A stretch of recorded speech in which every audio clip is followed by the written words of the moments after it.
Olá pessoal, sou o professor Guilherme Claude. Vamos falar hoje sobre a Constituição de 1988, considerada a Constituição Cidadã, as principais características, né, e a influência, né, iluminista, né, e da Revolução Francesa. Então acompanhe comigo aqui nesse slide aqui, a Constituição de 1988 e a cidadania. A Constituição de 1988 foi fruto da redemocratização do Brasil. Com o fim do autoritarismo que caracterizou a ditadura militar, a democracia era uma demanda da sociedade, um anseio da sociedade, né? E o processo de elaboração da Constituição de 1989, de 88 expressou isso. A nova Constituição recebe o nome de Constituição Cidadã e foi resultado de 20 meses de trabalho. Ok, pessoal? Primeira informação importante, a redemocratização, né? Nós vínhamos de um período de ditadura militar, não é isso? E aí, com o processo de redemocratização do Brasil, houve então a necessidade de uma Constituição que fosse o quê? Que atendesse à demanda, aos anseios da nova sociedade, tá? Então vamos lá, olha só, a Constituição está aí, então vamos continuar aqui. Os grandes avanços da Constituição Cidadã aconteceram nas questões relacionadas aos direitos sociais. Como exemplo de avanço, pode citar o reconhecimento das culturas indígena e afro-brasileira como partes da cultura nacional, conforme estabelecido no artigo 215. Pessoal, olha que avanço aqui nós temos aqui. Depois de uma ditadura, né, nós podemos ter agora um grande avanço que foi o quê? Reconhecimento das culturas indígenas e afro-brasileiras. Continuando aqui, ó. A Constituição também garante o direito de liberdade de imprensa, né? Coisa que não acontecia na ditadura militar. E atribui, né, ao período militar, né, vamos colocar assim, e atribui a defesa do meio ambiente e da família como dever do Estado, tá vendo?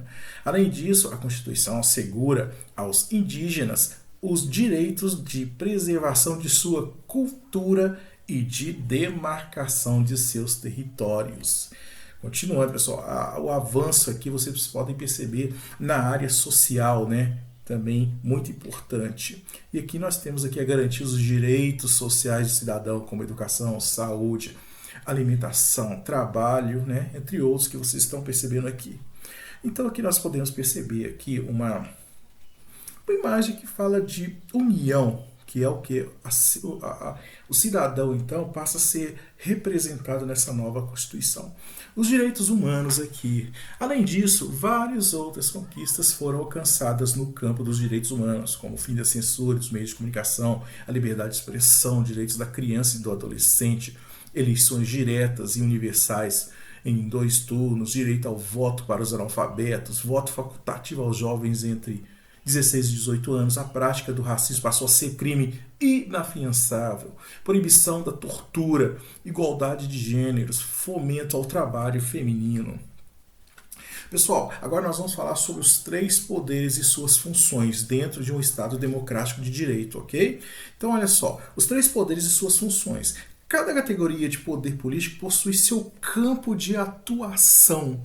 Então, dentro de um Estado democrático de direito, nós temos 3 poderes, então, aqui vamos a eles. Poder executivo. O poder executivo, como o próprio nome já pressupõe, é o poder destinado a executar, fiscalizar e gerir as leis de um país. No âmbito deste poder está a Presidência da República, ministérios, secretarias da presidência, órgãos da administração pública e os conselhos de políticas públicas. Então, gente, perceba que esse é o primeiro poder. Então, vamos a ela.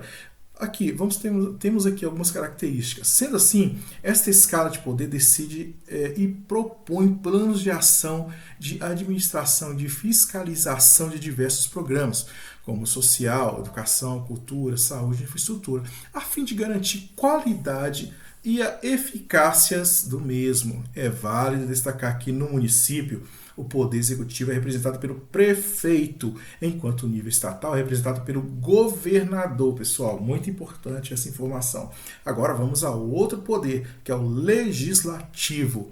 O poder legislativo é o poder de que estabelece as leis de um país. Ele é composto pelo Congresso Nacional, ou seja, a Câmara dos Deputados, o Senado, parlamentos e assembleias, cuja atribuição central é de propor as leis destinadas a conduzir a vida do país e de seus cidadãos, pessoal. Então, é importante destacar isso aqui. O poder legislativo, além de desempenhar o papel de elaboração das leis que vai reger a sociedade, também fiscaliza o poder executivo. Agora vamos para o poder judiciário.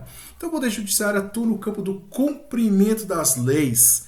É o poder responsável para julgar as causas conforme a Constituição do Estado. É composto por juízes, promotores de justiça, desembargadores, ministros, representados por tribunais, com destaque para o Supremo Tribunal Federal. Tá? Então, essencialmente, o Poder Judiciário tem a função de aplicar a lei, julgar e interpretar os fatos e conflitos, cumprindo dessa forma a Constituição do Estado. Então, vamos aqui, ó. O Poder Legislativo, Judiciário e Executivo. Quem elabora as leis, o Legislativo. Quem aplica as leis, o Judiciário. E quem administra é o Executivo, pessoal. Então, gente, curiosidades aqui, ó. A teoria dos três poderes vem do filósofo Montesquieu, né, que influenciou, né, na criação da Constituição dos Estados Unidos também. Com isso, a divisão dos três poderes da esfera política tornou-se a base de qualquer Estado democrático contemporâneo, ou seja, atual. O mais antigo dos três poderes é o poder judiciário, uma vez que na cidade grega de Atenas existiam tribunais formados pelo povo. Além de possuir suas funções legislativas, tinha como principal intuito julgar as causas dos cidadãos atenienses. Então, olha aqui, gente, a estátua de Montesquieu. Montesquieu, então, foi um dos principais filósofos responsáveis pela teoria dos três poderes. Então, gente, nós já falamos sobre então, a questão do legislativo, né, executivo e judiciário. Agora, vamos entender a influência da Revolução Francesa no estado do direito moderno. Então vamos lá. No dia 14 de julho comemora-se o Dia Internacional da Liberdade. A data é uma referência à queda da Bastilhas, que em 1789 marcou o início da Revolução Francesa com o tema Liberdade, Igualdade e Fraternidade. Esse foi o lema, né, dessa luta que marcou a história e que determinou as diretrizes que hoje entendemos por justiça e democracia. Então, o direito que conhecemos hoje recebeu influência da Revolução Francesa. Revolução Francesa, né? De lá para cá, mais de 200 anos depois, muitas constituições foram elaboradas no mundo todo, tendo a democracia como bandeira. Então, as ideias iluministas, pessoal, foram muito importantes para o desenvolvimento do que hoje entendemos por cidadania. Os filósofos iluministas, sobretudo John Locke, Voltaire, Jean-Jacques Rousseau, formularam as bases para a percepção moderna dessa relação entre Estado e indivíduos, ao conceber ao ser humano como um indivíduo dotado de razão e de direitos intrínsecos à natureza, direitos naturais, como o direito à vida, direito à liberdade, o direito à propriedade. Desta forma, abriu-se o espaço para o nascimento do Estado de Direito. Tá? Então, olha só, o lema, olha só que imagem interessante. A liberdade, a igualdade, a fraternidade eram princípios da Revolução Francesa. E também estiveram presentes na Declaração dos Direitos do Homem e do Cidadão, que nasceu na França em 1789, após a mencionada Revolução. Olha que interessante, liberdade, igualdade, fraternidade. Então, pessoal, para finalizarmos aqui, cidadania implica vivermos em sociedade, na construção de relações, na mudança de mentalidade, na consciência e reivindicação dos direitos, mas também no cumprimento dos deveres. Isto não se aprende com teorias, mas na luta diária, nos exemplos e principalmente com a educação de qualidade. grande propulsora, né, para que o indivíduo possa desenvolver suas potencialidades e conscientizar-se de seu papel social que pode e deve fazer a diferença na construção de uma sociedade mais justa, livre e solidária. Ok, pessoal? Pessoal, ficamos por aqui. O texto foi longo, tá? Mas é necessário compreendermos todo esse processo, tá? E agradeço a todos. Aqui estão as referências, né? E aí ficamos por aqui. Muito obrigado e até a próxima, ok, pessoal?